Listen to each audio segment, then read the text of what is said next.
방송에서 제공하는 투자 정보는 투자 판단에 대한 조언입니다.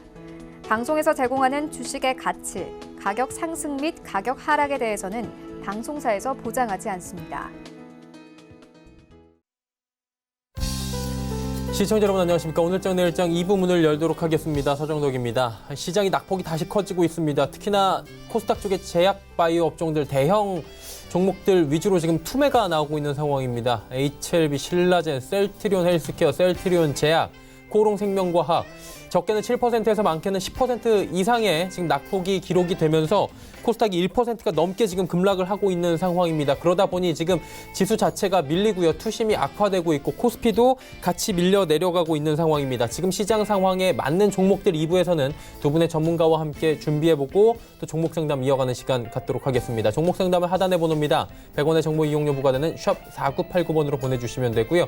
유튜브 채널은 유튜브 접속 뒤에 서울경제TV 검색하시면 다양한 채널이 열립니다. 실시간 채널, 라이브 채널 들어오시면 TV 채널과 동일하게 언제 어디서나 시청 가능하니까요. 유튜브 채널도 많은 시청 부탁드리도록 하겠습니다. 시황 빠르게 짚어봅니다. 자, 보시는 대로 2057 코스피는 그나마 좀 낮습니다. 2060선이 무너지긴 했지만 이렇다 할 급락 수준까지는 현재는 아니고 좀 버텨주고 있는 상황입니다. 하루간의 흐름 보시면 일단 장 초반에는 분위기 나쁘지 않았는데 쭉 밀려 내려온 뒤에 이렇다 할 반등 나오지 않고 있고요. 저점 부근으로 다시 내려가고 있는 상황입니다. 수급 주체 확인해 보도록 하죠. 결국에 외국인도 매수 물량을 49억 원까지 줄였습니다. 이대로 가면 외국인 매도 잡힙니다. 기관도 813억 원 지금 매도 처리가 되고 있는 상황인데 기관 투자자들 전체적으로 지금 매도 포지션 잡는 가운데 연기금, 금융투자 모두 팝니다. 개인만 삽니다. 코스닥이 문제입니다. 코스닥 지수 보시면 1%가 넘게 빠집니다. 지금 순식간에 밀려 내려오는데 하루간의 흐름 보시면 코스닥 674부터 괜찮게 출발하다가 659까지 밀렸다가 다시 665에서 계속 공방을 벌이면서 좀 버텨주나 했는데 지금 갑작스럽게 지금 밀려 내려가는 모습입니다. 수급 주체 확인해 보도록 하죠. 수급 보시면 기관 외국인의 양매수는 들어오는데 이게 역부족입니다. 개인이 431억 원 팔고 있고요. 연기금도 매수하고 금융투자도 매수하고 투시는 팝니다. 시총 상위주들 지금 잠시 볼 수 있습니까? 좀 봐야 될 것 같은데요. 지금 시총 상위주들 보시면 삼성전자, SK하이닉스, 코스피 쪽은 지금 양호합니다. 지금 다음 보셔도 6위부터 10위 종목들 낙폭이 그다지 큰 종목들이 셀트리온만 보입니다. 셀트리온이 10%가 빠지는 게 이게 코스닥으로 그냥 갑니다. 코스닥 쪽으로 넘어가 보도록 하죠. 셀트리온 헬스케어가 8%대 지금 8, 9% 왔다 갔다 하고요. 신라젠이 9%대인데 신라젠이 지금 임원들이 지금 주식을 매각했다라는 소식이 들려오면서 악재로 작용하고 있고요. 신라젠이 이렇게 되니 셀트리온 헬스케어 블록딜을 한 것이 아니냐 기존에 한번 전례가 있었기 때문에 여러 가지 지금 루머들까지 돌고 있는 상황인데 아직까지 확인되지 않은 부분입니다. 헬릭스미스 버티다가 결국에 3%대까지 빠지고 있고요. 6위부터 10위 종목들 보겠습니다. 자, 보시면 메디톡스와 슈젤은 버텨주지만 지금 보시면 스튜디오 드래곤 빠지고 있고요. KMW 3%대 그리고 HLB 보이진 않지만 지금 10%대까지 낙폭이 커져가고 있는 상황입니다. 9.67 코롱생명과학 10%가 빠져내려갑니다. 그러다 보니까 시장 지수 같이 밀려 내려갑니다. 원달러 환율 짚어보도록 하죠.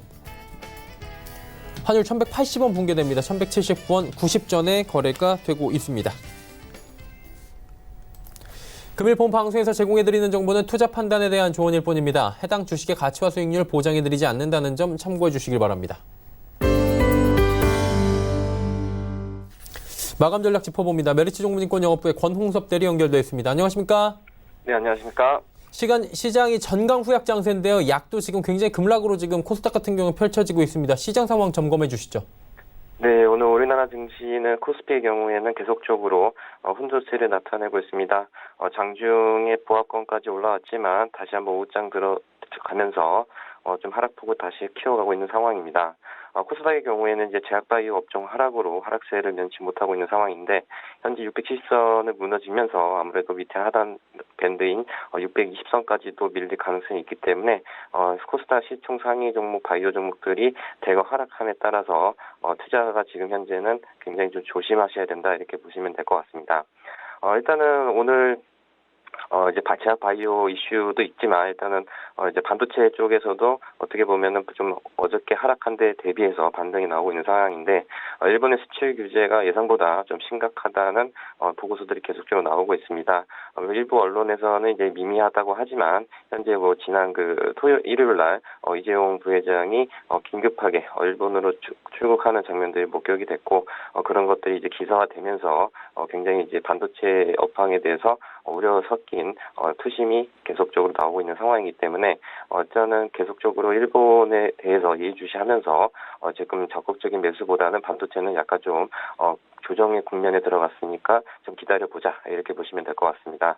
오늘 이제 특징 섹터로는 이제 탄소 섬유 관련된 섹터들이 올라가고 있습니다. 이제 일본 정부가 반도체 디스플레이 핵심 소재에 이어서 탄소 섬유와 동작 기계 분야로 규제할 수 있는 보도가 나왔는데요. 일본 NHK에서 일본 정부가 수출 규제 강화 대상을 일부 아까 말씀드린 대로 공작기계, 탄소섬유 등으로 확대할 수 있다고 보도함에 따라서 거기에 관련된 DENT의 경우에는 상한가로 거래가 되고 있는 상황이고요. 이런 자체 기술 연구소를 갖고 있는 일치테크도 현재 계속적으로 15% 이상 올라가고 있는 상황입니다. 그러나 이제 이런 단기성으로 이제 보도된 자료에서 나온 거기 때문에 추격 매수하기보다는 어느 정도 조정 눌림목이 왔을 때 매수를 하는 것이 바람직한 상황이고요. 그 밖에도 이제 제약바이오 업종들도 좀 더 언급해 드리자면 신라젠의 경우에는 이제 현직 임원이 약 16만 주 정도 매도에 나서면서 어떻게 보면은 현직 임원이 전략 매도를 했기 때문에 거기에 대해서 하락폭을 키워가고 있는 상황이고 세트렌의 경우에도 실적이 굉장히 안 좋다는 이런 뉴스들이 나오고 있는 상황에서 이런 부분들의 투심을 자극해서 계속적으로 하락폭을 키우고 있기 때문에 저점 매수하기보다는 어느 정도 안정화될 때까지는 기다려 보시면 될 것 같습니다. 코스피의 경우에는 기술적 분석상 2020선까지 하락이 열려 있습니다. 현재까지는 시장이 굉장히 얼어붙고 있는 상황이기 때문에 현금화 내지는 비중 특수 전략이 유효한 상황입니다. 예, 일단은 뭐 저점을 더 낮출 수도 있다라는 말씀이신 것 같은데 지금 상황에서 사실 뭐 종목 추천 굉장히 꺼려 하실 수도 있는데 당장 오늘 사자는 아니고요. 좀 볼만한 종목 있다면 그래도 말씀해 주시겠습니까? 네. 아무래도 이제 수출 업종들보다는 네. 이제 음식료 업종이 아무래도 내수 쪽에서 약간 좀 그래도 수급이 닫히지 않을까 해서 대상을 한번 소개를 해드리겠습니다. 예. 일단은 동사의 경우에는 이제 2분기 이제 시장 기대치를 소폭 상회하는 이런 실적을 낼 거라고 이제 예상하고 있는 상황입니다. 영업이익의 경우에는 전년비 17.9% 증가한 417억 원을 달성할 거라고 이제 예상이 되고 있는데 이러한 부분은 이제 가공식품 부분의 매출액이 어느 게 판가 인상으로 4월부터 조미료와 판가 인상으로 인해서 매출액이 성장하고 있는 상황이고 또한 웰라이프라는 이 자회사도 매각을 했기 때문에 이런 부분에서 역기조 효과가 사라지면서 순성장을 가능할 거라는 시장 예측들이가 나오는 상황이기 때문에 그런 부분에서 실적에 대한 기대감으로 올라갈 수 있다 이렇게 보시면 될 것 같고요. 현재 최근에 이제 주가 조정으로 인해서 지금 12개월 포워드 기준으로는 PR이 9배 수준입니다. 따라서 이제 동사 피어그룹의 15배 정도 받는다고 감안시에는 추가 상승의 기회가 있기 때문에 지금 현재 매수를 해볼 만하다 이렇게 보시면 될 것 같고요. 가격적인 전략은 목표가 3만 원, 손절가는 22,000원 제시해드리도록 하겠습니다. 네, 지금 상황에서 그래도 대상이 그나마 괜찮아 보인다라고 추천을 해주셨습니다. 오늘 말씀 잘 들었습니다. 네, 감사합니다. 메리츠증권 영업부의 권홍섭 대리와 함께했습니다.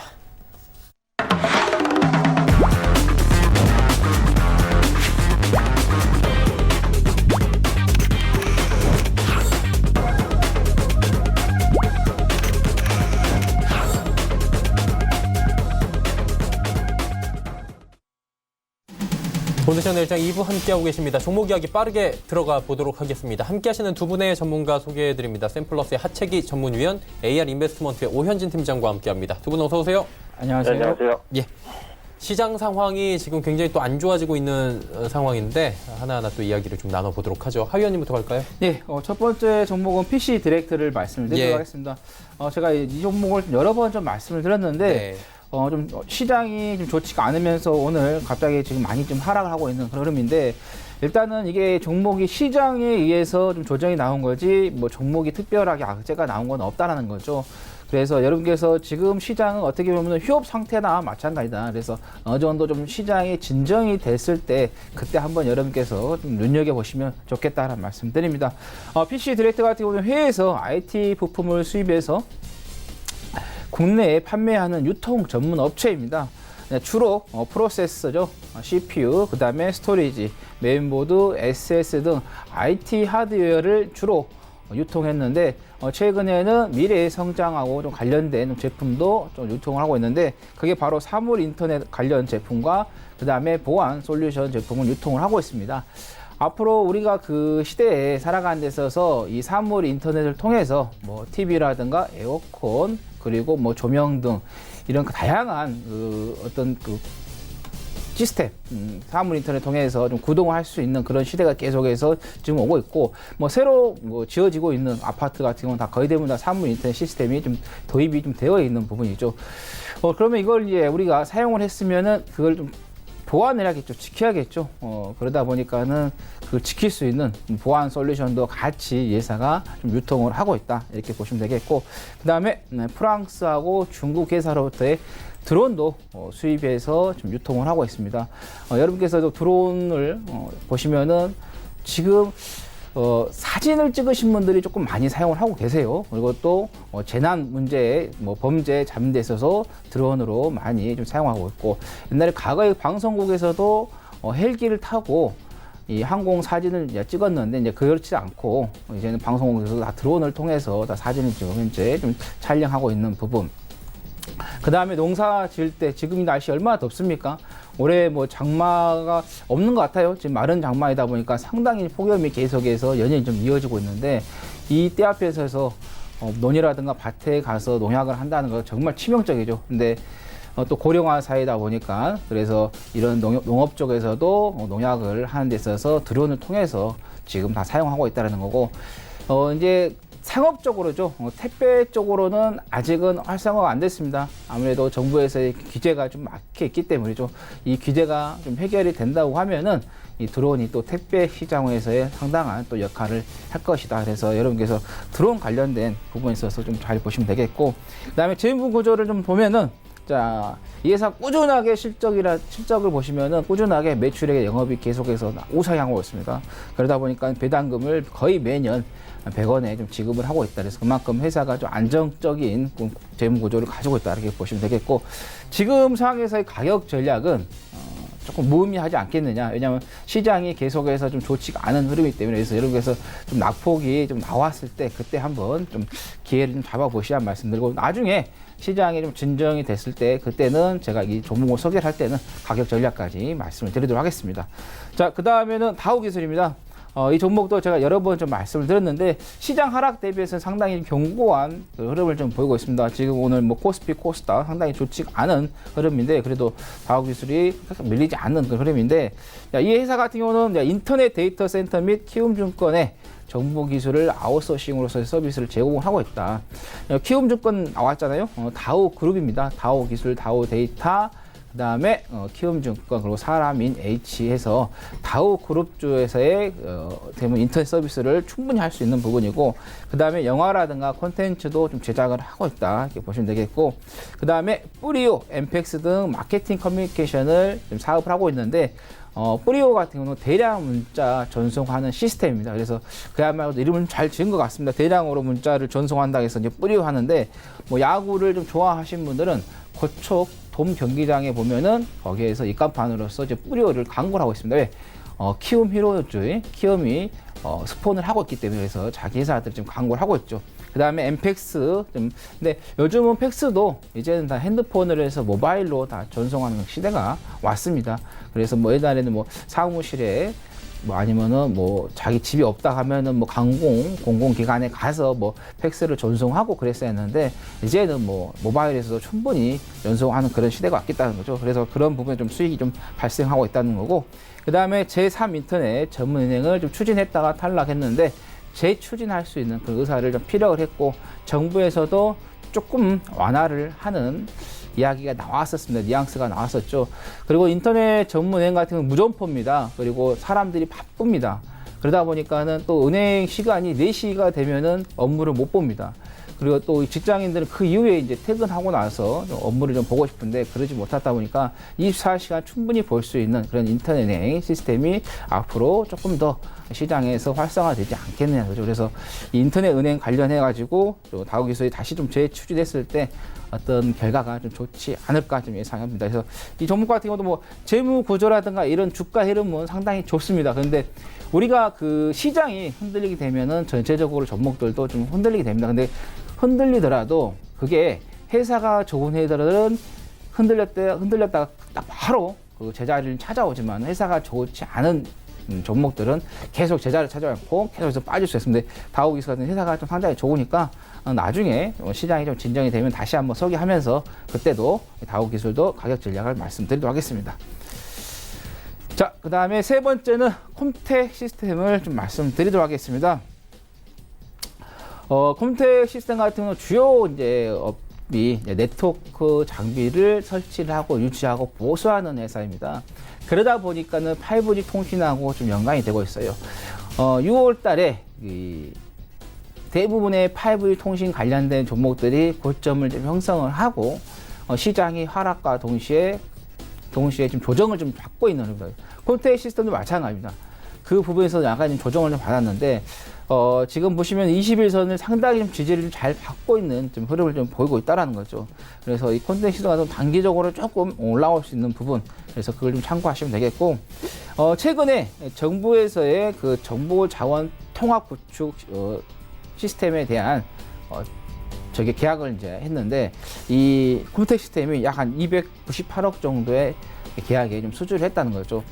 우리가 그 범정보 자원 그 통합 시스템을 구축하는 데 있어서 한 지역에만 두지는 않습니다. 뭐 서울에다 두고 뭐 세종에다 두고 뭐 전남 광주에다 두고, 왜냐 한쪽에 뒀다가 둬가지고 어떤 불상사가 생겼을 때 그 대비를 할 수 있어야겠죠. 그래서 항상 백업을 주기 때문에, 그래서 이런 부분에 있어서 상당히 좀 시스템이 잘 만들어져 있다는 거죠. 그러다 보니까 정부에서 이런 계약을 조금 취하고 있는 거고요. 그 다음에 얼마 전에 삼성 SDS에서 하나의 기업을 좀 인수를 하겠다라는 이야기가 계속해서 흘러나왔었습니다. 그랬을 때 그 당시에는 오픈베이스가 시장에서 좀 급등을 하면서 격강을 받았었는데 삼성에서는 아니다라고 했었습니다. 그래서 그 다음에 시장에서 좀 부각이 됐던 게 바로 콤텍 시스템인데, 콤텍 시스템이 삼성 계열사에 납품을 하고 있습니다. 그러다 보니까는 삼성 SDS의 인수 가능성에 대한 이야기가 좀 나왔다는 거죠.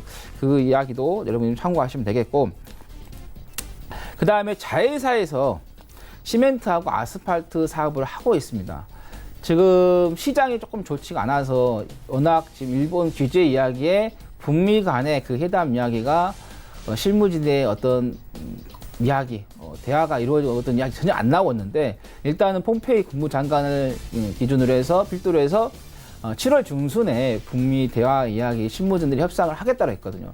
그래서 만약에 북미 대화의 관계에 있어서 좋은 쪽으로 간다고 하면은 이 회사가 시멘트하고 아스팔트를 좀 생산하고 있기 때문에 거기에서 이제 뭐 금강산이라든가 뭐 개성공단 그리고 뭐 DMZ 평화공원 조성 생태공원 조성하는 데 있어서 좀 부각을 좀 받을 수 있다는 거고, 그다음에 자회사에서의 그 인젠트라는 회사가 있는데 이 인젠트가 카카오뱅크의 프로그램 솔루션을 공급을 하고 있습니다.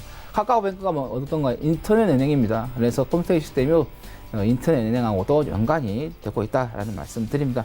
콤텍 시스템 같은 경우는 지금 5일선, 뭐 11선, 21선의 좀 지지를 좀 상당히 잘 받고 있는 흐름입니다. 그래서 시장이 여기에서 더 크게 밀리지 않는다고 하면 콤텍 시스템은 짧게 한 번 정도는 조금 장중에 좀 어떤 변동성을 좀 유발할 수 있겠다라는 말씀 드립니다.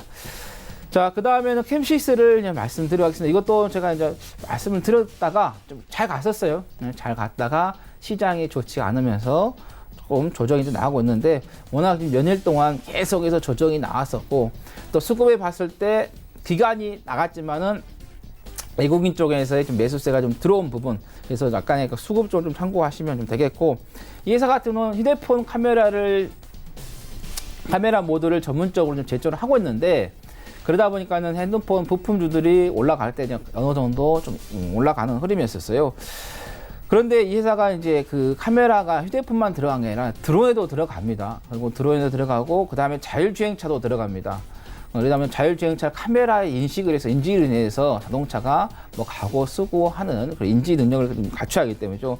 그리고 또 신규 사업으로 해서 생체 인식, 그다음에 뭐 정보 보안 쪽도 좀 하고 있고, 그다음에 이 회사가 블랙박스도 좀 만들고 있죠. 그다음에 서라운드 뷰 모니터링에 자동차 전면을 다 보는 어라운드 뷰를 좀 생산하고 있어요. 앞으로 우리나라의 그 자동차들이 생산할 때는 그 시스템이 좀 갖춰지지 않을까 좀 예상입니다. 왜냐하면 운전 초보자분들이 지금 어디 여기서 좀 끼어들 때 차가 있는 점을 또 후진 주차를 할 때 어떤 장애물이 있는지 없는지를 쉽게 좀 볼 수 있다는 거죠. 그래서 이런 것도 지금 생산하고 있다는 거. 그 다음에 박영태 대표이사가 이재명 도지사하고의 중앙대 동문으로서의 정치인 테마주로 또 엮여 있다는 겁니다. 그래서 캠시스 같은 경우는 낙폭이 좀 크게 나왔었습니다. 그러다 보니까 어느 정도 시장의 반등이 나왔을 때 동반 반등이 나올 수 있겠다라는 말씀드립니다.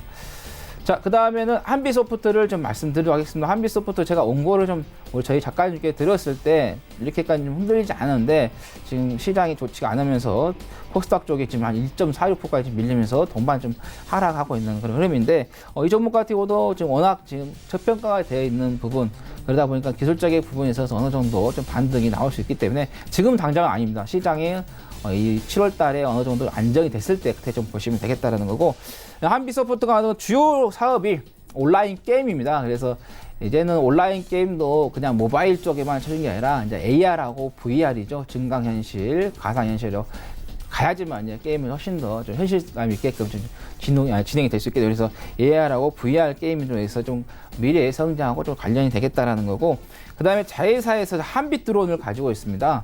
그래서 그 한빛드론이 SK텔레콤과에서의 그 산업용 드론에 있어서의 솔루션 공급 계약을 좀 체결을 했었던 거고, 그 다음에 그 글로벌 암호화폐 거래소인 비트프럭스에 좀 상장이 될 좀 지난번에 시장이 좋지 않을 때 블록체인 관련된 종목들이 좀 올라갔었습니다. 그래서 지금 이 한비소프트 같은 경우는 뭐 AR, VR이라든가 드론, 그다음에 블록체인하고도 좀 연관이 되고 있기 때문에 그래서 여러분께서 주가를 좀 봤을 때, 월봉으로 봤을 때도 상당히 오랫동안에 그 조정이 나오면서 가격 조정 거의 좀 끝나갔는데 지금 시장에 의해서 좀 종목이 좀 흔들리고 있다. 그래서 시장이 좀 진정이 됐을 때는 이 블록체인이라든가 그 다음에 드론 관련주로서 여러분께서 조금 관심을 좀 가져보시면 좋겠다는 말씀입니다. 오늘은 좀 시장이 제가 그 원고를 드렸던 것보다도 계속해서 좋지 않은 흐름을 가면서 가격적인 전략은 다음에 다시 한번 이 종목 가지고 자세하게 말씀드리도록 하겠습니다. 네, PC 디렉트부터 한빛소프트까지 말씀을 해주셨습니다. 오현진 팀장 이제 바로 만나봅니다. 어떤 종목 들어볼까요? 네, 먼저 대형주 중에서는 그 LG화학을 한번 보도록 하겠습니다.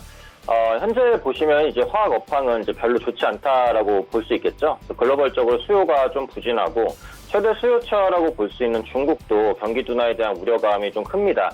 다만 이제 하반기부터는 그 미국의 금리 인하 그리고 중국의 인프라 투자 이런 부분들 그리고 유로존도 요즘에 보시면은 그 추가 완화책을 좀 쓰려는 그런 모습들을 보여주고 있거든요. 그래서 주요국들의 이 경기 부양책이 좀 본격화되면서 그 화학 제품에 대한 수요가 점진적으로 개선될 것으로 기대를 하고 있습니다. 배터리 사업 부분이 그동안 좀 적자였는데 앞으로 흑자 전환 가능성이 높다고 생각을 하고 있어요. 그래서 올해 2분기 같은 경우 배터리 사업은 여전히 적자긴 하지만 1분기 대비해서는 적자폭을 크게 축소를 했습니다. 그래서 폴란드 전기차 배터리 공장의 수율이 좀 안정화가 되면서 그 배터리 매출이 한 3조 원 수준까지 좀 확대되지 않을까라고 판단을 하고 있고요. 빠르면 3분기부터 흑자 전환 달성이 가능하다라고 판단하고 있습니다. 최근에 이제 그 LG화학 같은 경우 중국의 로컬 브랜드 1위 업체죠. 지리자동차와 그 전기차 배터리 부분 합작법인을 설립하기로 했습니다. 그래서 합작법인 생산 배터리는 2022년부터 지리자동차와 자회사 볼보의 중국 출시 전기차에 공급될 예정이고요. LG화학은 이제 자사의 배터리를 상당히 안정적으로 공급할 수 있는 수요처를 확보를 하고 중국 배터리 시장 진출도 본격화하는 것이기 때문에 현재 시점에서는 이제 그 실적이라든지 이런 부분에 대한 부담이 남아있다고 하더라도 충분히 기대감을 가지고 수 있는 이제 종목이다라고 판단을 하고 있습니다. 두 번째 종목은 이제 호텔신라를 보겠습니다. 호텔신라는 뭐 아시겠지만 이제 면세점 업체죠. 근데 이제 면세품에 대한 국내 불법 유통을 단속할 수 있다라는 우려감이 좀 반영이 되면서 주가가 좀 부진했습니다. 중국의 보따리상들이 그 면세점에도 현장 인조를 받아서 구매한 제품을 그 중국으로 가지고 나가지 않고 이제 국내에서 되파는 행위가 좀 많이 있었거든요. 그래서 올해 6월에 화장품을 비롯한 그 면세품에 면세 전용을 표기하라라는 이제 그 권고 조치가 있었는데 추가 조치 시행 가능성이 있다고 보시면 될 것 같고, 이 되파는 행위를 규제하면서 전체 매출이 조금 위축될 수 있다라는 우려감이 있습니다만, 일본 한국관광 규제 가능성이 좀 있는 부분도 같이 이제 반영이 되고 있다고 보시면 될 것 같고요. 지금 보시면은 이제 그 최근에 면세점주가 하락했던 게 중국 모멘텀에 의해서만 이제 하락했었던 것이 아니고, 최근에 이제 보시면 일본이 반도체 소재 수출을 규제하고 있잖아요. 근데 여기에 더해서 일본이 한국 관광을 규제할 수 있다는 우려감으로 이제 반영이 되고 있거든요. 다만 이제 불법 유통 관련주 추가 조치는 구체적인 내용이 아직 안 나왔습니다. 일본 관광객의 한국 여행 제한도 아직은 확인은 안 된 부분이고요. 또 국내 면세점 같은 경우 중국인 매출 비중이 70% 이상으로 높기 때문에 실적 타격에 미치는 영향도 크지 않을 수 있다라고 보고 있어요. 최근 5월까지 국내 중국인 관광객이 완만한 회복세를 일단 좀 보여주고 있는 것으로 확인이 되고 있고, 그 시내 면세점 신규 출점에 따른 우려감도 충분히 반영된 구간이다라고 생각을 하고 있습니다. 올해 호텔신라 2분기 영업이익이 한 870억 정도로 괜찮을 것 같아요. 올해 영업이익은 사상 최대 수준을 기록할 것으로 좀 보여지고 있고, 최근에 그 BTS의 중국에서의 인기가 꾸준하게 좀 높아지고 있는 부분도 국내 관광객 유입에는 긍정적 요인이라고 판단을 합니다. 그래서 이런 부분을 전반적으로 봤을 때 좀 중장기적으로도 좀 관심 있게 볼 수 있는 종목이 되지 않을까라고 판단하고 있습니다. 세 번째 종목은 그 SFA인데요. 이게 이제 중국의 허베이 비전옥스 테크놀로지와 최근에 디스플레이 제조장비 공급 계약을 체결을 했습니다. 비전옥스는 중국의 패널 제조사고요. 계약 금액은 1,098억, 최근 매출액의 7.04% 규모입니다. 추가 수주에 대한 기대감도 유효해요. 앞으로 그 국내 삼성 디스플레이와 또 중국 패널 업체들의 OLED 투자가 좀 꾸준하게 확대되지 않을까 판단을 하고 있고, 이전 대비 OLED의 생산 단가가 좀 많이 낮아졌고요. 또 스마트폰에서 OLED 패널에 대한 적용이나 이런 부분들을 시작하면서 수요가 크게 확대될 것으로 기대가 되는 부분들이 있습니다. 그래서 OLED 같은 경우에는 백라이트 유닛이 필요가 없죠. 그래서 두께를 상당히 얇게 구현할 수 있고요. LCD보다 화면이 밝고 응답 속도가 빠르고 소비 전력도 적은 굉장히 많은 장점들이 있습니다. 그래서 앞으로 그 대부분의 디스플레이에 아마 채용이 되지 않을까라고 판단하고 있고, 이게 4차 산업과 함께 성장할 분야가 스마트 팩토리잖아요. 그래서 스마트 팩토리의 핵심 기술도 SFA가 보유하고 있는 것으로 좀 알려져 있습니다. 빅데이터 기반의 인공지능, 그 다음에 사물인터넷 센서, 이런 것들이 상용화가 가능한 수준까지 도달했고, 스마트 팩토리 솔루션 매출이 올해 100억에서 내년 한 1000억 이상까지 급증할 것으로 보여져요. 그래서 이런 부분에 대한 기대감까지도 가져보시면 좋겠다. 최근에 기관의 수급이 유입되다가 약간 빠져나갔는데 기관의 수급이 다시 유입되는지 이 부분을 좀 꼼꼼히 보시면서 대응하면 좋지 않을까라고 판단하고 있습니다. 네 번째 종목은 엑시콘입니다. 그동안 주가가 좀 많이 부진했는데 이게 이제 반도체 업황 부진 영향이라고도 볼 수 있고 시장 영향이라고 볼 수도 있고요. 특히 이제 반도체 업황 부진이 장기화될 것이다라는 우려감이 지금 상황에서는 좀 높아요. 그래서 반도체 종합지수죠. DXY 지수는 최근까지도 하락세가 지속이 되고 있습니다. 작년 말부터 5월까지 디램 고정 가격이 거의 절반까지 급락을 했는데 반등 기미가 현재로서는 안 보이죠. 다만 이제 그럼에도 불구하고 국내 업체들의 반도체 부분 투자는 꾸준하게 확대되고 있다는 게 중요하죠. SK하이닉스는 중국에서 생산 라인을 확장하면서 신공장 가동에 들어갔고요. 삼성전자도 투자를 지속할 것으로 전망이 됩니다. 반도체 업종의 큰 업황 사이클의 특성상 기존의 투자를 축소하면 업황 회복기에 이익을 거두기가 어렵거든요. 그래서 반도체 장비주의 실적은 생각보다 양호할 수 있다라고 생각을 할 수 있고, 특히 글로벌 경쟁력이 좀 뒤지는 비메모리 반도체 부분 투자를 좀 확대하기로 했단 말이죠. 삼성전자는 133조 원 규모의 비메모리 투자 계획을 밝히기도 했고요. 엑시콘은 비메모리 반도체 검사기 부분의 지속적인 투자로 인해서 삼성전자와 SK하이닉스의 비메모리 투자 확대에 대한 수혜 기대감도 유효하다 이렇게 보고 있습니다. 그래서 지금 반도체 업황이 안 좋을 때 오히려 역설적으로 관심을 가질 만한 기업이다라고 판단을 하고 있으니까 이런 부분들 참고하셔서 대응해 주시면 좋을 것 같아요. 마지막 종목은 하나 에어로스페이스를 보도록 하겠습니다. 2분기 영업이익 컨센서스가 최근에 좀 꾸준히 올라가고 있어요. 그래서 기존의 증권사 전망치 150억에서 250억까지 큰 폭으로 조정을 시켰죠. 사양 조정입니다. 항공기계 산업 편입 그리고 하나 정밀기계 공작 기계 사업을 비롯해서 그 사업 규모가 꾸준하게 확대가 되면서 그 매출의 성장세가 지속되고 있어요. 그래서 북미 수출 비중도 꾸준하게 증가 추세를 보여주고 있고요.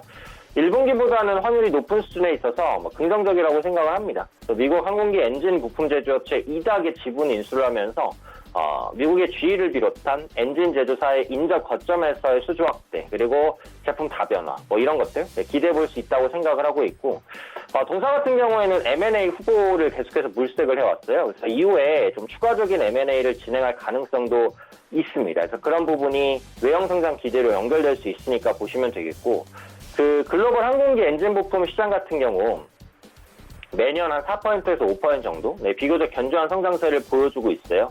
하나그룹은 앞으로 2022년까지 항공기 부품, 그 다음에 방산 부분, 해외 진출을 위해서 4조 원 정도 투자하겠다는 계획을 밝혔습니다. 그래서 외형 성장에 대한 기대감은 충분히 높아질 수 있다고 보고요.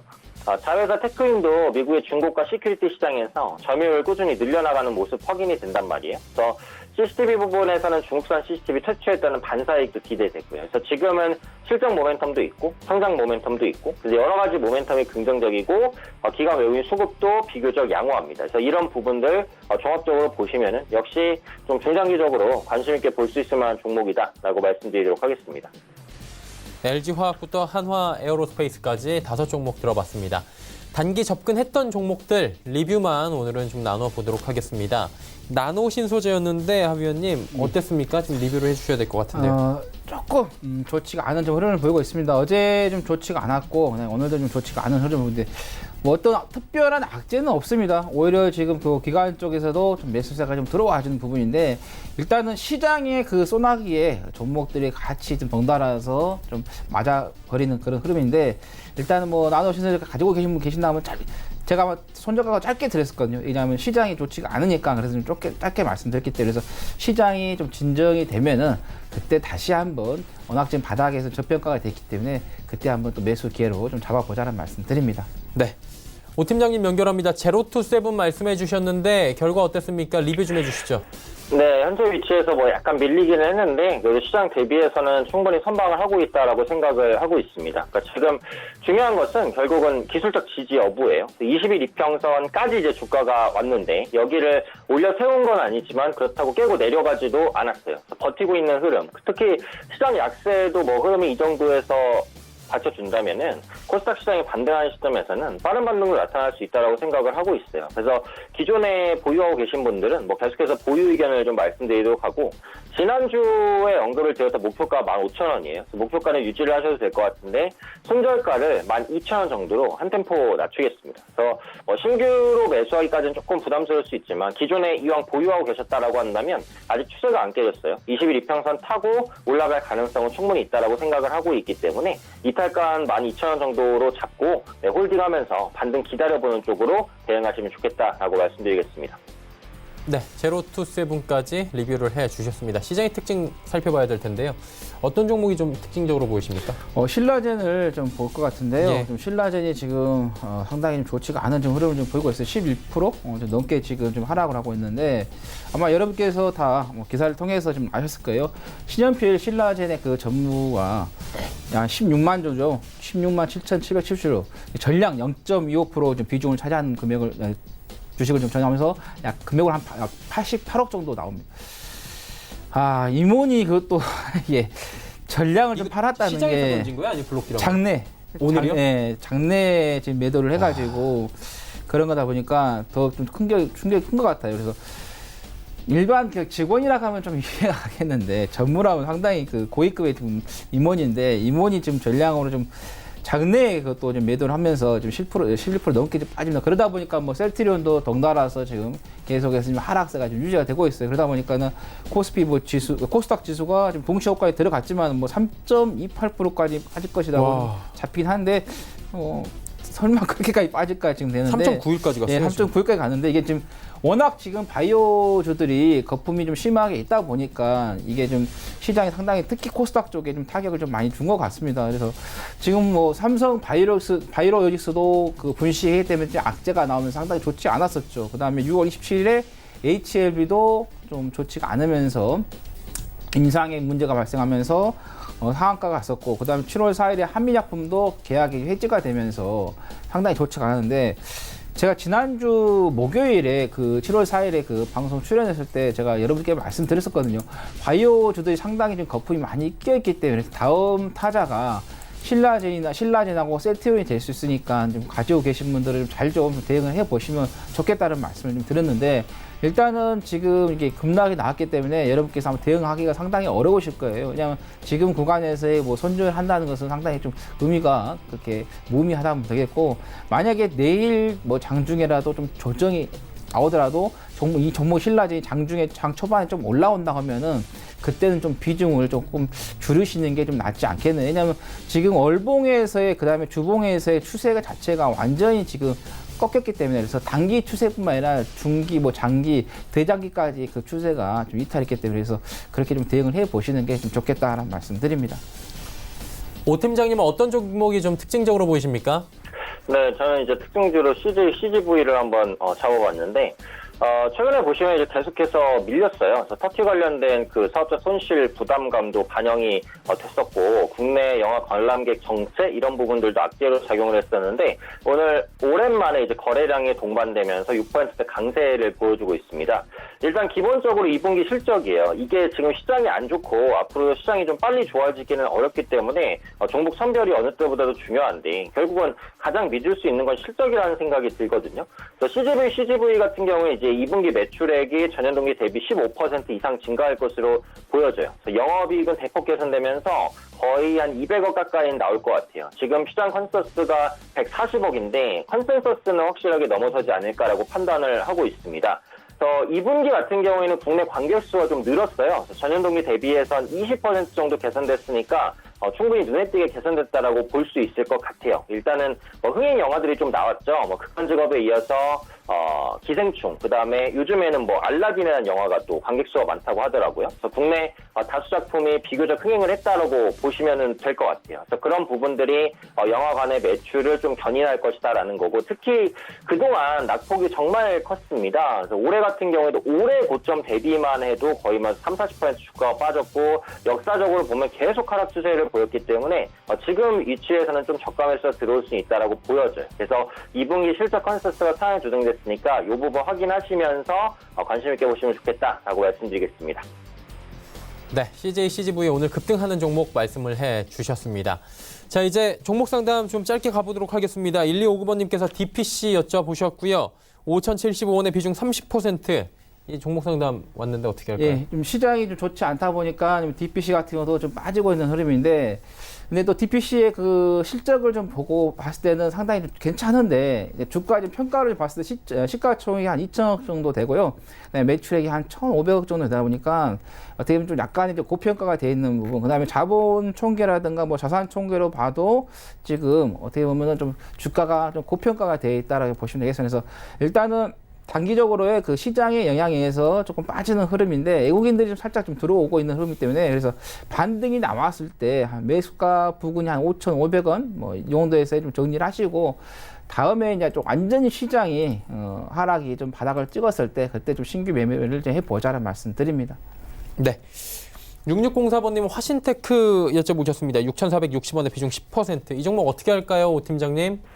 네, 지금은 뭐 일단 기다리실 수밖에 없을 것 같아요. 이게 이제 자동차 부품주입니다. 그래서 완성차가 결국은 잘 팔려야 되는데 최근에 완성차가 그렇게 잘 팔리진 않았어요. 그래도 기아차 같은 경우 보면은 뭐 국내 쪽에서는 판매가 좀 개선되고는 있으니까 앞으로는 그래도 조금 기대할 부분들이 생기지 않을까라는 판단은 있어요. 그리고 지금 이 종목 같은 경우 6월 달에 거의 고점을 찍고 고점 대비 거의 주가가 반토막, 그것도 엄청나게 빠른 속도로 내려왔습니다. 오늘 시장이 어려움에도 불구하고 일단은 윗꼬리를 달아서 아쉽지만 양봉이란 말이에요. 그래서 그런 관점에서 지금부터는 저가 매수가 조금 유입될 수 있을 것으로 보여지고 있어요. 다만 뭐 그렇다고 이제 추가로 매수하기도 어려운 것이 이게 완전히 지금 역배열이기 때문에 올라갈 때마다 매물 부담이 이런 종목은 크거든요. 그래서 지금은 뭐 시장의 중심에 설 수 있는 종목도 아니다라는 판단이 있어서 지금은 보유 물량만 홀딩하시면서 보시는 게 좋을 것 같아요. 그래서 지금은 물량 10% 정도 되시는데 홀딩하자라는 관점으로 드리고요. 목표가는 4,500원, 그리고 손절가는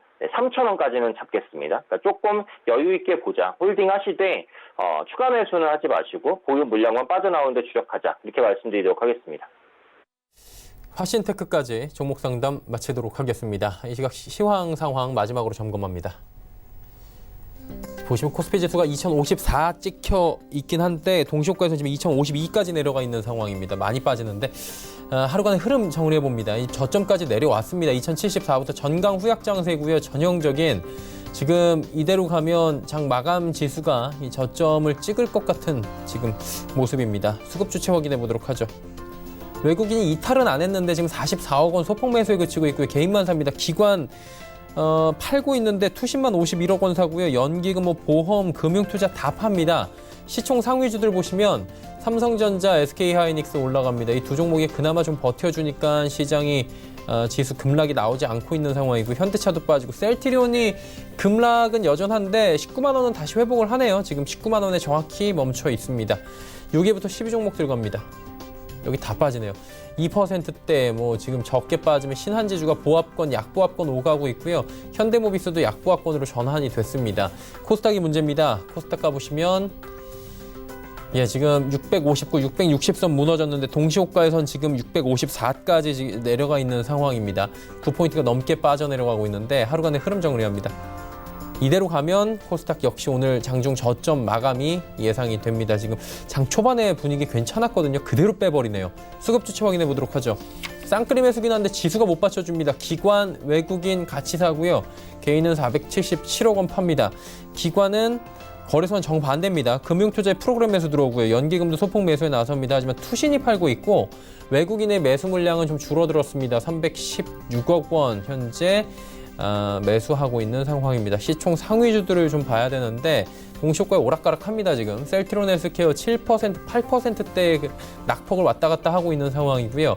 신라젠이 문제입니다. 오늘 발단은 신라젠과 셀트리온이었던 것 같습니다. 암젠 이슈로 지금 셀트리온 같은 경우에도 경쟁 심화 미국 쪽에서 우려가 나오면서 지금 실적 이슈까지 나오면서 빠지고요. 여기에 신라젠에 지금 조금 전에 하 위원이 이야기해주셨지만 주가 0.25%를 장중에 그냥 내다 던져버렸습니다. 임원이. 그러다 보니까 주가 요동칠 수밖에 없었던 상황이고 헬릭스미스도 같이 빠지고요. 펄어비스도 결국이 약보합권 전환이 됐습니다. 6위부터 12종목들 살펴봅니다.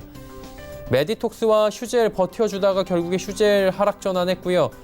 5G가 그나마 났습니다. KMW, OE솔루션 보이진 않지만 RFHIC, 다산 네트워크스 전체적으로 지금 빨간불로 전환을 했지만 큰 폭의 상승은 나오지 않고 있고 SK머티리얼즈도 강보합권 유지합니다.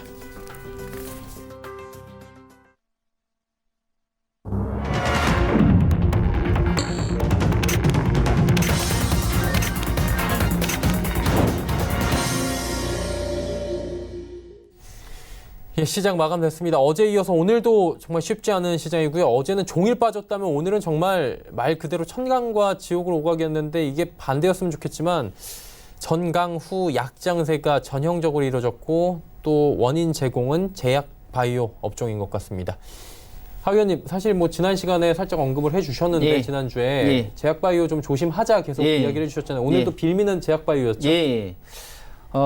개인 투자자분들께서는 제약 바이오주에 상당히 좀 물량을 좀 많이 가지고 계세요. 아직까지도 그 영광을 좀 기억을 하고 계신 것 같은데, 그러다 보니까 신용 물량이 상당히 많이 잡혀 있습니다. 그래서 여러분께서 뭐 지수의 그 신용 잔고를 한번 체크를 해보면은 계속해서 신용 잔고가 좀 올라왔었습니다. 그래서 이 신용 잔고가 정리하게 되기 위해서는 아무래도 개인들이 좀 많이 가지고 있는 제약 바이오주가 좀 하락이 나와야지만이 이 투매죠. 개인들의 투매가 나오면서 그래야지만 좀 신용 물량이 좀 잔고가 좀 줄어드는 그런 보일 것 같아요. 그래서 그런 부분 상당히 좀 개인 투자자분들이 좀 어려움을 좀 많이 좀 겪으실 것 같다라는 건데, 일단 여러분께서 많이 올라갔던 종목들은 조금 좀 깊이 하시는 게 좀 좋겠다는 말씀드리겠고, 지난주에 제가 그 7월 2일에 좀 방송을 좀 출연했을 때 좀 코스피 지수가 개발하고 했기 때문에, 그리고 21선에 좀 상당히 좀 부담이 되는 그 자리가 지금 만들어졌다. 그래서 여러분께서 조금 기술적인 분석에 있어서 조금 잘 좀 대응을 하셔야 된다는 좀 말씀을 좀 드렸었죠. 그래서 그대로 좀 계속해서 좀 빠지고 있는 그런 흐름인데, 일단은 여러분께서 뭐 코스닥도 마찬가지고요. 특히 코스닥 같은 경우는 바이오주 때문에 더 많이 지금 빠지고 있는 흐름인데, 제가 우리 샘플러스 의원들은 각자만의 그 오픈 채팅방이 있습니다. 제가 지난 6월 말에 현금을 좀 확보를 하고 좀 대응을 하시라는 좀 말씀을 좀 제가 좀 말씀을 드리긴 하겠지만은, 또 이렇게 여러분께서 이 시장을 이제 딱 여기에서 이제 여러분께서 이제 어느 선까지 이제 빠질까, 이제 그걸 좀 생각하고 계실 건데, 제가 보기에는 지금에서는 어느 선까지 보시는 것은 좀 무의미하지 않느냐. 왜냐하면 일본 기재에 조금 문제가 좀 계속해서 좀 부각이 되고 있는 부분이 돼서, 일단은 여러분께서 개인들의 투매가 나오는지 그걸 좀 확인하시고, 그 다음에 그 투매가 나오면서 신용 잔고가 감소 줄어드는지 좀 하시면 되겠고, 그 다음에 주가에서는 5일선을 잡아주는 것도 좀 확인하시는 게 여러분께서는 좋겠다는 말씀드리고, 우리가 항상 지난 작년 10월에 시장이 상당히 안 좋았을 때 보면은 어떤 시장에서의 안 좋은 이야기죠. 미중 간의 무역 협상에 대한 이야기를 끄집어내면서 시장 공포로 몰고 갔고 패닉에 빠뜨렸습니다. 근데 그 당시가 항상 바닥이었다는 거죠. 그래서 여러분께서 이 공포가 오고 패닉이 왔을 때 여기에서 너무 쉽게 흔들리지 마시고, 과거 설레 봤을 때 마찬가지입니다. 5월 달에도 마찬가지였습니다. 5월 달에도 미중 간의 무역 협상이 단절이 되면서 상당히 좋지 않았지만은 5월 말에 단기적으로 바닥을 찍고 6월 달에 또 상승했었던 그런 흐름이 나왔습니다. 뭐 5월 달에도 계속 안 좋았지만은 그 안 좋은 구간에서, 공포 패닉 구간에서의 단기 좀 바닥을 좀 잡아줬다는 거죠. 그러니까 여러분께서 지금 시장에서 너무 두려워하시면은 진짜 바닥이 왔을 때는 그 기회를 놓칠 수가 있습니다. 그래서 지금 공포가 오고 패닉에 빠졌을 때 항상 시장은 바닥이었다라는 거, 그걸 좀 명심하시고 집중을 좀 잘 하셔가지고 그 좋은 바닥 기회를 좀 잡아보시면 좋겠다는 거고, 그 다음에 이제 우리가 미중 간의 그 무역 협상에서는 원달러 지수를 조금 봐야겠지만은, 저는 개인적으로 지금 일본과 한국과의 또 문제가 좀 있지 않습니까? 그래서 원달러 지수 말고도 원엔 지수도 여러분께서 좀 같이 좀 보시는 게 좋겠다. 다른 분께서 이제 원달러 지수를 계속해서 설명하시니까 저는 이제 간단하게 한번 보면, 제가 7월 2일에 그 나왔을 때 여기에서 리바운드가 나온다 그러면서 1180원까지는 올 수도 있다는 말씀 드렸는데, 진짜로 지금 현재 올라왔는데 여기서 좀 더 시장이 밀린다가 원달러 지수는 더 갈 수도 있었는데, 지금 가장 중요한 것은 원엔 지수라는 거죠. 그래서 원엔 지수도 지금 계속해서 좀 상승하고 있는 흐름이기 때문에, 그래서 원엔 지수가 여기서 더 간다고 하면은 우리나라 지수는 밀리게 되고 오히려 일본 지수는 올라갈 수 있는 그런 패턴이 만들어내서 두 국가 간의 디커플링도 발생할 수 있다는 거 좀 참고하시면 되겠다는 말씀드립니다. 오 팀장님은 오늘 시장 어떻게 보셨습니까? 네, 일단 뭐 시장이라는 것은 결국은 추세를 항상 따르는 매매를 하셔야 합니다. 네. 그래서 지금 제가 볼 때는 하락이라는 게 좀 과도한 하락이라는 생각은 들긴 들어요. 하지만 어찌되었든 하락하고 있기 때문에 이 상황에서는 떨어지는 컬러를 잡기보다는 보유 종목 관리 혹은 비중 축소 이런 쪽으로 대응하면서 반등을 기다리시는 게 훨씬 낫다라는 거고, 특히 코스닥 시장 보시면 오늘 수급이 엄청 안 좋냐? 그렇지 않습니다. 기관과 외국인은 수급 매수예요. 그런데도 불구하고 지수가 이렇게 떨어진 거, 결국은 개인의 반대 매매가 출회되고 있다라고 밖에 생각할 수 없어요. 그렇기 때문에 개인 투자자의 비중이 높거나 신용 비중이 높은, 신용 잔고 비중이 높은 이런 종목군들은 급락이 더 나올 수 있습니다. 그렇기 때문에 보유하고 계신다라고 한다면 일단은 털어내는 쪽으로 대응을 하실 수밖에 없다라는 거고, 결국은 시장이 언제 반등할지 예상하는 건 지금은 크게 의미가 없어요. 그러니까 추세적으로 봤을 때는 주가는 더 떨어질 가능성이 매우 높습니다. 그러니까 추가적인 하락은 어쩔 수 없다고 생각을 하고, 결국은 반등하는 시기에 현금이 있어야 이기는 거거든요. 그러니까 주가의 반등이 나올 때 진입하면 된다라는 유연한 생각을 가지시고, 종목을 너무 끌고 가는 전략보다는 추세가 깨지는 종목 그냥 팔고 좀 대기하는 그런 시간이 좀 필요하겠다라고 말씀드리도록 하겠습니다. 네, 알겠습니다. 지금 과감한 지금 전략들도 필요한 시점이다라고 말씀을 해주셨습니다. 두 분은 이쯤에서 보내드리도록 하겠습니다. 샘플러스의 하채기 전문위원, AR 인베스트먼트의 오현진 팀장과 함께했습니다. 고맙습니다. 감사합니다. 지수 정리해 보도록 하겠습니다. 마감 지수 지금 동시효과에서 어지럽게 움직였는데 코스피는 2052.03포인트에 장중 저점 마감이 됐습니다. 코스닥 살펴봅니다. 코스닥 1.63% 급락했네요. 역시나 저점입니다. 657.80포인트에 거래 마감됐습니다. 원달러 환율도 함께 짚어봅니다. 이런 50전 내리면서 1180원 50전에 거래가 마감이 됐습니다. 시장 이슈 바로 정리해드립니다. 김동섭의 마켓뷰 출발합니다.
안녕하세요. 김동섭입니다. 어제에 이어서 오늘도 국내 시장이 하락을 했죠. 어제는 장 초반부터 내리 하락이었고요. 오늘은 어제 하락분을 일부 만회하는 모습을 보이더니 종가까지 하락하면서 정가 후양의 모습이 시장에 나타나고 있습니다. 시급적인 분석을 본다면 외국인의 매수가 좀 강화돼야만이 시장에 견딜 수 있다라고 말씀드리고 싶은데요. 외국인들도 매수는 하지만 매수 매도를 반복하면서 매수하고 있다. 그렇기 때문에 시장에 방어력이 없는 상황이라는 거죠. 외국인들은 한번 사면 한쪽 방향으로 가는 경우가 있고 팔면 한쪽 방향으로 파는 경우가 있는데 지금은 매수와 매도를 장중 내내 진행을 하고 있습니다. 그 얘기는 시장을 계속 간보는 매매가 이루어지고 있다라고 보시면 될 것 같고요. 오늘 외국인이 200억 정도 매수를 했네요. 문제는 기금에 있습니다. 어제도 제가 기금 얘기를 잠깐 말씀드렸는데 기금이 540억을 또 매도합니다. 기금이 갑자기 매도하는 이유는 뭘까요? 사실 저점에서부터 계속 사올렸기 때문에 기금은 내려가면 내려갈수록 손해거든요. 근데도 불구하고 매도를 합니다. 그만큼 시장 상황이 안 좋다고 느끼는 그런 과정이 아닐까라는 생각이 좀 들어 보이고요. 오늘 시장의 특징 중에 하나는요. 전기전자 업종이 시장의 방어적 역할을 했습니다. 삼성전자의 모습인데요. 삼성전자가 오늘 1.5% 45,100원 정도의 상승의 모습을 보입니다. 제가 주봉을 지난번에 한번 보여줬었는데 자, 주봉 상황 돌파하다가 제가 선을 하나 이렇게 그어놨었죠. 그어놨는데 저스트하게 맞고 밀리네요. 그렇다면 지금 이 자리 다시 60주선에서의 지지력 테스트를 확인하고 있는 이 자리에서 되돌릴지가 관건이다라고 보시면 될 것 같은데요. 앞에서 보였던 월봉도 보시면 제가 선을 한번 그어놨던 자리에서 더 이상 못 올라간다. 특히 후행 스팬 모습으로 보면 아주 가파르게 47,200원을 올라가야 된다. 지금부터 2,000원 정도의 상승이 빠르게 올라오지 않으면 굉장히 어렵다는 거죠. 2,000이라면 지금 4만 원대니까요. 약 한 5% 정도 상승이 꼭 필요합니다. 그게 올라야만이 다시 고점에 가면서 시장도 같이 끌어줄 수 있는 그런 상황이 될 것이다 라는 생각을 한 번쯤 해봐야 될 것 같고요. 사실은 제가 이번 주에 계속 만기에 대한 얘기를 하고 있는데 만기 포지션이 요상하게 변하고 있습니다. 그래서 다시 한번 또 언급해드려야 되는데요. 일단 기관들이 품매수를 해서 성공을 했습니다. 그래서 오늘 같은 경우는 당일적으로 보시면 매도를 해서 이익 실현하는 모습이 보이고 260이와 265 매도 블록을 쌌습니다. 그래서 추가 하락을 견제하는 모습이 나오고 있죠. 만약 이게 맞다면 기관들의 매수세가 강력하게 들어와야 됩니다. 들어올지는 좀 지켜봐야 되겠지만 어쨌든 260에 265는 지키겠다라는 의지를 보이고 있죠. 근데 외국인들이 이상한 행보를 합니다. 어떤 행보를 하냐면 풋을 강화합니다. 267.5부터는 풋이 들어오고 있습니다. 그러고 난 다음 내리 풋이죠. 260에서만 풋 매도가 있습니다. 그렇다면 지금 현재 시장의 모습을 본다면 265까지 싸움 무조건 열릴 것으로 좀 예상을 해야 될 것 같고요. 그 밑에 기관이 산 260, 그러니까 1992. 자, 그 이 얘기는 무슨 말이냐면 제가 하방 변동성 있을 것 같다라는 표현을 한번 써드렸는데 그 하방 변동성 상으로 보신다면 260인 2000을 언저리 싸움이 한번 이루어지지 않나라는 생각이 들 정도의 모습이 포지션에서 나타나고 있다. 물론 기관들에서 연기금이나 금융투자자가 갑자기 매수를 강화하면서 끌어올리지 않는다면 좀 얘기가 다를 수 있지만 그렇지 않다면 하방 변동성이 아직도 좀 많이 남아있을 확률을 좀 열어두고 보시는 것도 나쁘지 않겠다라고 말씀드릴 수 있고요. 글로벌장에 대해서 보죠. 어저께 미국장이 또 꺾였습니다. 근데 장중한 때 0좀 많이 빠졌다가 낙폭을 줄이긴 했어요. 5일선을 회복하지는 못했죠. 근데 어저께 하락 이유는 뭐였냐? 그 전날에는 금리 인하가 약화됐다라는 표현인데 어저께는 꺾였다라는 내용이 시장에 나오기 시작합니다. 이렇게 되면 미국이 금리 인하를 안 할 수도 있다라는 거죠. 시장에서는 아마도 제롬 파월의 의회 연설 아마 이걸 좀 보려고 할 것 같습니다. 그래서 제롬 파월의 의중을 좀 확인해 볼 수 있는데요. 자, 문제는 요 저점 지난번에 6월 3일날 만들어온 저점에서부터 이렇게 올린 게 금리 인하의 기대감으로 다 끌어올렸죠. 무역 협상의 완화 이거로 끌어올리지 않았습니다. 자, 그렇기 때문에 금리 인하가 안 된다면 다시 그건 하락을 부추길 수밖에 없는 미국 시장의 모습. 결국 투자가들에게는 불확실성이 굉장히 가중되는 상황에 와 있다는 거고요. 어저께도 말씀하셨지만 이 추세선 연장선을 더 이상 못 넘어가는 거. 그 지점에서 시장 기대치를 어기는 금리 인하 기대감이 꺾이거나 하락하는 모습이 시장에 나온다면 투자가 입장에서는 굉장히 위험한 상황이 되는 거죠. 물론 이 저점에서 잡은 투자가 입장에서 좋지만 고점에서 금리 인하 다가오고 있다라고 느꼈던 투자가들 입장에서는 지금 자리는 굉장히 부담스럽다는 거죠. 특히 제가 항상 말씀드린 것처럼 미국은 명분 없는 연준의 행보는 과거에 없었다라는 거죠. 명분이 충분히 갖춰져 있어야 되는데 아시는 고용이 22만 4천 명이 늘어났다라는 거. 이것은 명분을 만드는 게 아니라 명분을 없애는 상황이 되고 있다는 거죠. 그렇기 때문에 금리 인하에 대한 기대감이 점점 시장에서 사라지고 있는 상황이 되고 있는데 만약에 지금 상황에서 완전히 꺾이는 상황이다라면 26,500 이 지점이 무너져야 됩니다. 21선이죠. 21선을 올라오는 21선인데 이게 되돌림 파동에서 올라온 거기 때문에 이번에 21선을 지키지 못하면 지난번처럼 이렇게 돌아오지 못합니다. 그냥 확 밀려버리게 되죠. 그렇기 때문에 지금 자리는 굉장히 중요한 자리에 나오기 시작했다라는 정도는 해석해 봐야 될 것 같고요.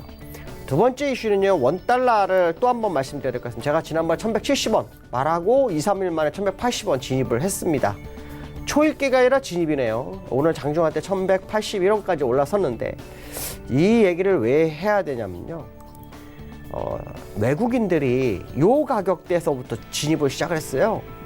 그러니까 사실은 원달러가 1100원에 샀어도 벌써 80원의 이익이 난 상태입니다.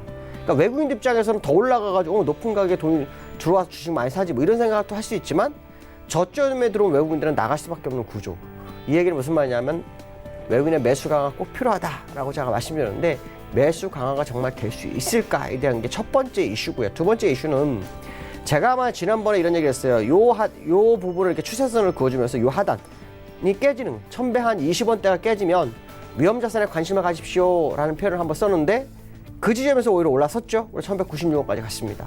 자, 지금부터는 첫 번째 고점이 1196원에서 이번에 저점이었던 부분이 1148원이에요. 그러니까 50원 정도 되거든요. 그러면 요 레인지 1196과 1150원이 레인지가 된다 그러면 위험자산을 사고 싶으신 분들은 1150원대가 깨지는 모습이 나와야 됩니다. 무슨 말이냐면 이 레인지가 요 저점에서 한 단계 업그레이드해서 올라왔기 때문에 위 업그레이드된 자리에 하단 레인지를 깨는지를 봐야 됩니다. 그래서 1150원대가 무너져야만이 진짜 위험자산에 관심을 가져야 한다라고 말씀드리고 싶습니다. 그렇기 때문에 지금 상태에서는 오히려 상단으로 갈 확률이 더 높다라는 생각을 하셔야 될 것 같고 예상대로 하면 지난번에 1230원에 40원 언저리 말씀드린 적이 있었는데 그것도 볼 수 있다는 생각을 해봐야 됩니다. 왜냐하면 일본과의 분쟁이 만만치 않은 상황이다라는 걸 해석을 할 수 있는데요. 그 이유는 미국과 무역 분쟁을 하면서 우리나라 시장이 굉장히 어려움을 겪었어요. 그래도 반도체가 견뎠죠. 근데 문제는 뭐냐면 반도체가 꺾이고 있는 상황 속에서 삼성 전자나 SK 하이닉스를 압박할 수 있는 일본의 압박이 시작이 되고 있다라고 한다면 시장 상황은 녹록지 않은 상황이다라는 생각 해봐야 될 것 같고요. 내일장에서 본다면 2181포인트 다시 한번 말씀드리는데 그 자리가 꼭 들어야 된다. 그 자리는 음운 하단선입니다. 이 자리가 들어오지 못한다면 굉장히 어렵죠. 문제는 일목균형편사 후행 스팬이 캔들을 뚫고 내려오기 때문에 하루 이틀 안에 또 한 번의 급격한 하락 가능성을 알린다라고 말씀드리고 싶습니다. 어쨌든 하방 변동성 상당히 크게 또 남아있을 확률을 열어두고 보시는 것도 나쁘지 않을 것 같습니다. 오늘 여기까지 하겠습니다. 감사합니다.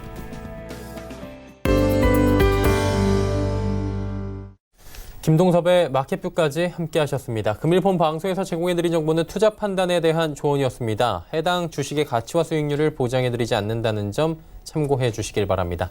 오늘장 내일장 저희가 준비한 소식은 여기까지입니다. 편안한 오후 시간 보내시길 바랍니다. 저희는 내일 오후 2시에 더 알찬 소식을 들고 찾아뵙도록 하겠습니다. 함께해 주신 여러분 고맙습니다.